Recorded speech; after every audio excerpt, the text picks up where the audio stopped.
नासिक के BJP कार्यालय में आज मंत्री गिरीश महाजन इनकी उपस्थिति में विपक्ष दलों के कद्दावर पथ पर रहे नेताओं को बीजेपी में शामिल किया गया। बीजेपी कार्यालय में महाराष्ट्र नवनिर्माण सेना के नेता दिनकर अन्ना पाटिल, शिवसेना के पूर्व मेयर विनायक पांडे, नगर सेविका कल्पना पांडे, महाराष्ट्र नवनिर्माण सेना के पूर्व मेयर यतीन वाघ, कांग्रेस के शहराध्यक्ष शाहू महाराज खेरे, मनसे के पूर्व विधायक नितिन भोसले और हजारों कार्यकर्ताओं के साथ प्रवेश दिया गया। जब वंदे भारत में जनता से पड़ताल की तो बताया जा रहा है कि ईडी की चौकसी का डर तो काही भूखंड घोटाले की फाइल खुलने या मनी लेंडर की फाइल खुलने का डर होने के कारण बताया जा रहा है। वंदे भारत के साथ बातचीत में उन्होंने दल बदलने का कारण बताया।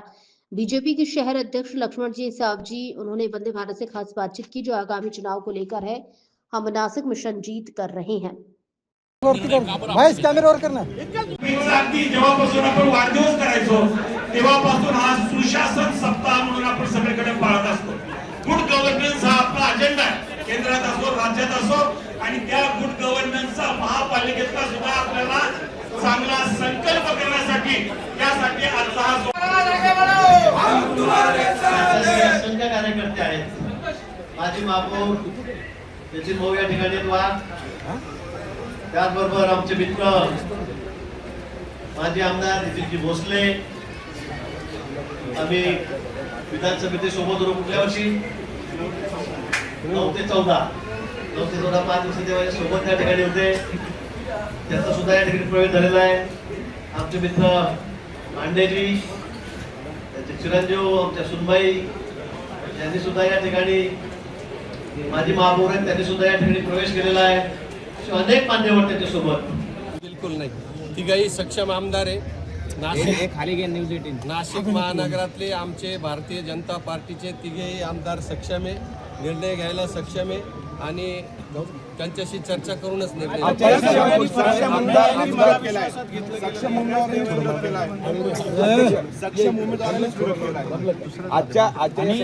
आजच्या सगळ्या गोंधळामुळे आमदार आणि मंत्री महोदय यांच्यात समन्वय वाढतोय आणि निवडणूक प्रमुख असताना देखील ठिकाणी होते त्याचा सगळे या पक्षामध्ये आलेले आहे। कारण त्यांनाही कळतंय त्या देशाचं भलं मोदी साहेबच करू शकतात, भारतीय जनता पक्ष करू शकतो, आपली महायुती करू शकते, आणि म्हणून सर्वांनी या ठिकाणी प्रवेश करायचं ठरवलं आहे। नाशिक शहर एक आगळं वेगळं शहर, या ठिकाणी सामाजिक, धार्मिक, आध्यात्मिक सगळे पैलू या शहरामध्ये आहेत। आणि आता तर कुंभमेळा आपल्या समोर या ठिकाणी आहे, आणि हा कुंभमेळा आपल्याला अतिशय सूक्ष्मतेचं निरीक्षण करून अतिशय चांगल्या पद्धतीने हा पार पडायचा। सुंदर कुंभ करायचा आहे, सुरक्षित कुंभ आपल्याला करायचा आहे, स्वच्छ कुंभ आपल्याला करायचा आहे, आणि आम्ही सगळे जण एकत्रित झालो तर मला वाटतं की गेल्या वेळी सुद्धा खूप कौतुक आपल्या कुंभाचं झालं होतं, जगभर झालं होतं। आम्हाला 8 दिवस बोस्टनला त्या ठिकाणी कसा कुंभ केला, क्राऊड मॅनेजमेंट कसं केलं, त्यासाठी आम्हाला त्या ठिकाणी बोलवलं होतं मोठ्या युनिव्हर्सिटीमध्ये, आणि या वेळेला सुद्धा त्यापेक्षा अधिक चांगला कारण गर्दी 4 पट अधिक राहणार आहे। आमच्या जुन्या नाशिक परिसरामध्ये काँग्रेस पक्षाचं काम मी आजपर्यंत करत आलो आणि बऱ्याच कामं केलेली असल्यामुळे हे जुन्या नाशकातल्या लोकांची जी नाळ आहे ती जोडल्या गेलेली होती। तर आमच्या परिसरामध्ये अनेक जाती धर्माचे लोक, अनेक कार्यकर्ते, आमचा जो परिसर आहे तो पुरोहित लोकांचा परिसर आहे, आणि तरी सुद्धा सर्व कार्यकर्त्यांनी कायम माझ्या पाठीशी उभं राहून मला निवडून दिलंय। आता आगामी येणारा सिंहस्थ कुंभमेळा आणि परिसरातल्या लोकांची कामं ही सगळी व्हायला पाहिजे। जे कार्यकर्ते आजपर्यंत आपल्या भरोश्यावर आहेत त्यांना न्याय मिळाला पाहिजे, या दृष्टिकोनातनं सर्व विचार करून आज मी पक्षामध्ये भारतीय जनता पक्षात काँग्रेस बरोबर आपल्या बरोबर पक्षात प्रवेश कोण करणार आहे?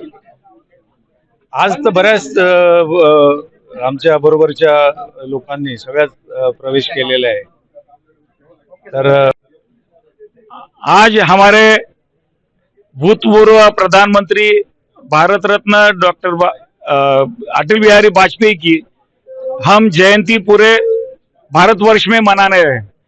भारतीय राजनीति में पिछले 70 साल से जो एक नाम है अटल जी का, उन्होंने जिस तरह से हमको राष्ट्र के प्रति सद्भावना की सीख दी है, उसी रास्ते से हम अभी जा रहे हैं और नरेंद्र भाई मोदी जी के नेतृत्व में जो विकास की धारा में लोग हमारे पास विश्वास प्रदर्शन कर रहे हैं, उसी के साथ महाराष्ट्र के जो हमारे मुख्यमंत्री है देवेंद्र जी फडणवीस, महाराष्ट्र के हमारे अध्यक्ष है आदरणीय रवि जी चौहान और भूतपूर्व जो अध्यक्ष है हमारे हैं बावनकुळे साहब, उनके ऊपर विश्वास जताकर महाराष्ट्र में होने वाले महापालिका चुनाव में जो लोग हमारे ऊपर भरोसा करके हमारे यहाँ आ रहे हैं, मुझे विश्वास है नासिक में अगले साल में होने वाला कुंभ और अभी होने वाले महापालिका के चुनाव, इसमें जो हमारे नेतृत्व कर रहे हैं आदरणीय गिरीश जी महाजन, उनके नेतृत्व पर भरोसा करके और नासिक की विकास धारा में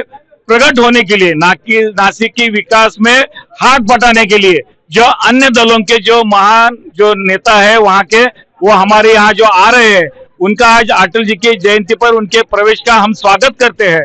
आज हमारे यहाँ जो भूतपूर्व यहाँ के विधायक थे नितिन जी भोसले, उनका प्रवेश हुआ है। उसके बाद यहाँ के भूतपूर्व जो मेयर थे विनायक जी पांडे, भूतपूर्व मेयर एडवोकेट यतिन जी वाघ, इनका प्रवेश हुआ है और शाहू जी खैरे और उनके साथ में और भी दलों के नेता, हमारे जो भूतपूर्व जो हमारे यहाँ के नेता थे दिनकर जी पाटिल और उनका परिवार, उन्होंने भी आज यहाँ प्रवेश किया है। मुझे विश्वास है कि नासिक के विकास में जो रफ्तार बढ़ी है उसमें इनका सहयोग और होने वाला है। धन्यवाद। एनएमसी के चुनाव में क्या मित्र दलों को साथ रखेंगे क्या बीजेपी अकेले चुनाव लड़ेंगी? नहीं, हमारे चर्चा चालू है ना उनके साथ। अभी तक चर्चा कहाँ तक आई? अभी चर्चा के 3 दौर हो गए हैं, अभी 3 दिन और चर्चा चलेगी। मंत्री जी ने साफ कह दिया हम 100 का आंकड़ा पार करेंगे, तो विपक्ष के लिए आप क्या छोड़ोगे? नहीं, बात ऐसा है कि हम तो विजय हासिल करने के लिए हम महायुति में जब महाराष्ट्र में चुनाव लड़े तो हम 150 के ऊपर जाने वाले बोला ही था। ठीक है सर, वंदे भारत के लिए आपने टाइम दिया, धन्यवाद। राष्ट्रीय दल है और जिस तरीके से प्रधानमंत्री नरेंद्र भाई मोदी जी के ऊपर जो विश्वास जताना चाहती है जनता, ये पूरे देश का माहौल हम देख रहे हैं। अभी पिछले सप्ताह में जब केरल में चुनाव हुआ और तिरुवनंतपुरम में इतिहास हो गया और वहां मेयर भारतीय जनता पार्टी का चुनकर आया है। देश का जो माहौल है वो सब जगह है।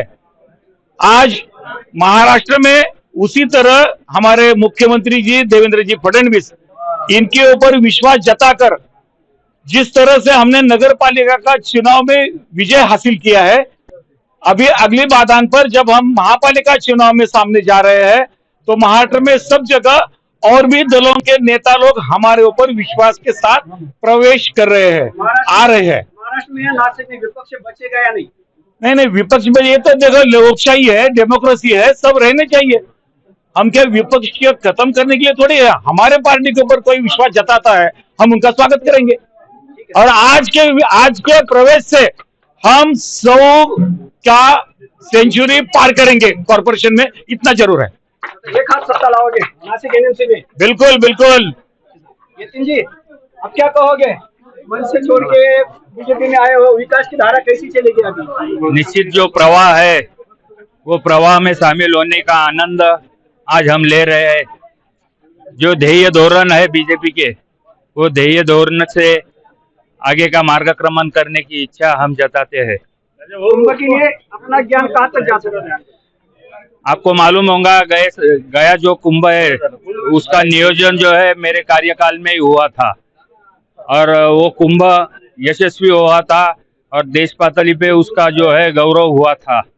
ये बात सामने रख के उससे भी अच्छा कुंभ अभी होगा, क्योंकि अभी यहाँ की जनसंख्या, उसके बाद में जो टेक्नोलॉजी बढ़ गई है, उसका भी इसमें निश्चित फायदा होगा। ठीक है सर, धन्यवाद। विकास अब नासिक करोगे, कैसा विकास करके दिखाओगे बीजेपी में आते समय?